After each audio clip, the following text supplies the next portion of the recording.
Alors, qu'est-ce que le bien-être? Quand vous sentez-vous réellement bien dans votre vie? Quand vous sentez-vous vraiment bien? Quand vous êtes très heureux, vous êtes bien. Même si vous êtes physiquement malade, vous êtes quand même bien, n'est-ce pas? Même si vous êtes médicalement diagnostiqué malade, vous êtes très heureux là maintenant, vous vous sentez bien, n'est-ce pas? Donc fondamentalement, le bien-être veut dire un certain niveau de joie, une certaine exubérance de la vie. Qu'est-ce que le bonheur? On peut dire que le bonheur c'est ceci, cela, mais en termes de vie, vos énergies vitales s'expriment de manière plus exubérante que d'habitude.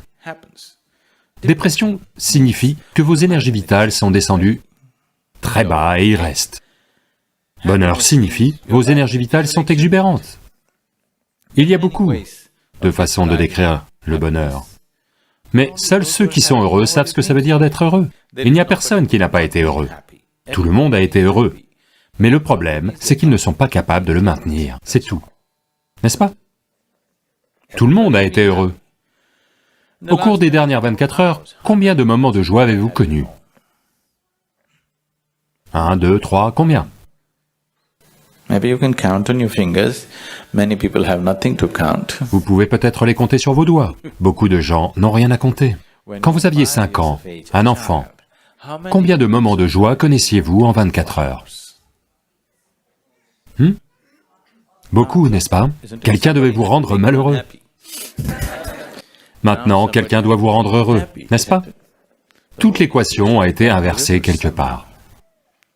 Tous ces efforts de la vie, tout ce que vous avez fait, éducation, carrière, affaires, famille, quoi que vous ayez fait, tout était en quête du bonheur, est-ce le cas? Tout ce que l'humanité a fait sur cette planète est en quête du bonheur, n'est-ce pas? Au cours des 100 dernières années, nous en avons trop fait sur cette planète. Avec l'utilisation de la science et de la technologie, nous avons changé le visage même de cette planète. Aujourd'hui, nous avons le genre de confort et de facilité qu'aucune autre génération n'aurait pu même imaginer. Oui, ce que la royauté ne pouvait pas s'offrir il y a 100 ans, aujourd'hui le citoyen moyen y a accès, n'est-ce pas? Ne conduisez-vous pas pour la plupart des carrosses avec 100, 200 chevaux? Oui, même les rois ne pouvaient pas s'offrir ça. Mais sommes-nous plus heureux? Nous sommes définitivement la génération la plus confortable de l'histoire sur cette planète. Est-ce le cas, physiquement? Mais sommes-nous aussi la génération la plus joyeuse? Donc ça n'a pas marché. La science et la technologie ont apporté énormément de confort et de facilité dans nos vies. Des choses que nous ne pouvions pas imaginer il y a seulement 25 ans sont juste bien réelles dans nos vies aujourd'hui, n'est-ce pas? Mais sommes-nous un tant soit peu plus joyeux? Non.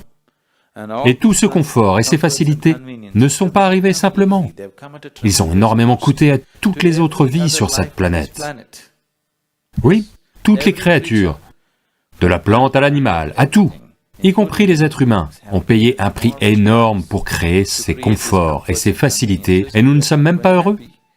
À quoi bon? Nous faisons littéralement un feu de joie de cette planète. Si vous étiez extatique, c'est d'accord, brûlez la planète, pas de problème. On n'est même pas heureux. Je pense qu'il est temps de regarder ça en face, n'est-ce pas? Pourquoi est-ce qu'on l'a brûlé si on n'est même pas heureux?